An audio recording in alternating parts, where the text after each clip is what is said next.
shift our focus from there to the developments that we are tracking in the infamous Arjikar horror rape and murder.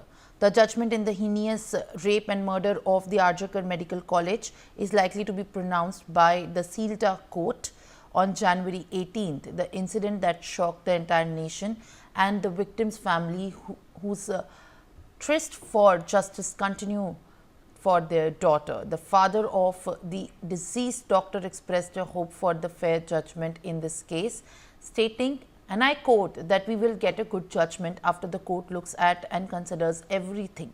We want true justice for my daughter and we will go wherever we need to, unquote. The case, which involves the rape and the murder of the trainee doctor, whose body was found on the night of August the 9 in the hospital seminar room, sparked widespread protest. After the incident, Sanjay Roy, the civic volunteer at the hospital, was arrested in connection with the crime. All right, let's listen to what the father of the deceased woman has to say on this.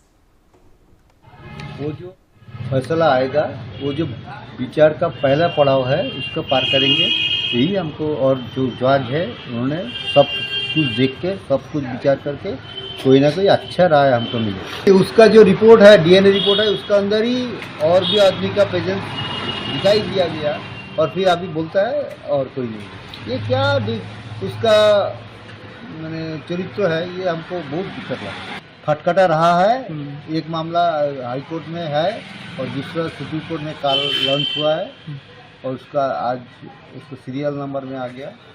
उसका बाद कोई ना कोई तो राय देना ही पड़ेगा। जो हमको कोर्ट के सामने जो बात रखेंगे, उसका कोई ना कोई तो जवाब कोर्ट को देना ही।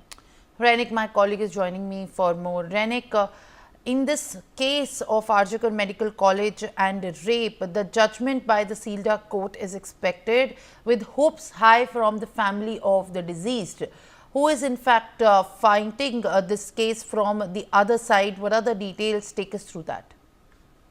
देखिए, सियालदह कोर्ट में कल यानी 18 तारीख दोपहर 2:30 बजे के आसपास ये आज का मेडिकल कॉलेज का जो रेप एंड मर्डर मामला है, उस मामले का जो सेंटेंस वो दिया जाएगा। जैसे कि सियालदह कोर्ट में करीब 3 महीने के आसपास ये जो केस, इससे जो ट्रायल पीरियड कंप्लीट हुआ, ट्रायल पीरियड कंप्लीट होने के बाद ही सियालदह कोर्ट की तरफ से कहा गया है कि 18 तारीख 2:30 बजे के आसपास ये जो सेंटेंस ये दिया जाएगा, और इसको लेकर ही परिवार की तरफ से, यानी विक्टिम का जो परिवार, उनके तरफ से उम्मीद रख के बैठा गया है कि वो लोग सही तरीके से जस्टिस पाएंगे। मगर दूसरी तरफ अगर देखा जाए तो परिवार की तरफ से ये भी दावा किया गया है कि संजय रॉय नहीं, संजय रॉय के साथ साथ ही और भी लोग इसमें शामिल है, क्योंकि जो डीएनए सैंपल कलेक्ट किया गया था, उस डीएनए में सिर्फ संजय रॉय का नहीं, संजय रॉय के साथ और भी 4 लोगों का डीएनए बरामद हुआ है। ऐसा जो रिपोर्ट सामने आया है, उस रिपोर्ट के बाद ही परिवार का दावा है कि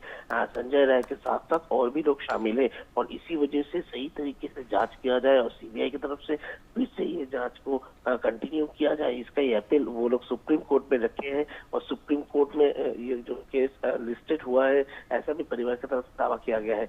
एक तरफ आरजीकर मेडिकल कॉलेज का जो मामला, जो कि आज अगस्त महीने का 9 तारीख का घटना था, उस घटने में जो ट्रायल पीरियड, वो ट्रायल पीरियड कंप्लीट हो चुका है सियालदह कोर्ट में। ट्रायल पीरियड कंप्लीट होने के बाद ही सियालदह कोर्ट की तरफ से 18 तारीख दोपहर 2:30 बजे का टाइम दिया गया है कि जो रायदान वो दिया जाएगा और सेंटेंस दिया जाएगा, और इसमें संजय रॉय के खिलाफ में जो एविडेंस वो सीबीआई की तरफ से सबमिट किया गया था। तो अभी देखना पड़ेगा कि कल सियालदह कोर्ट की तरफ से क्या सेंटेंस दिया जाता है संजय रॉय के खिलाफ में, और उसके साथ साथ ही इस पूरा मामले पे संदीप घोष और अभिजीत मंडल का जो भूमिका था, उसको लेकर क्या टिप्पणी कोर्ट की तरफ से किया जाता है, इसको लेकर भी ध्यान में रखना पड़ेगा। All right, Renick, thank you for adding these details and giving us more information on that regard. Now it's time to shift our focus to other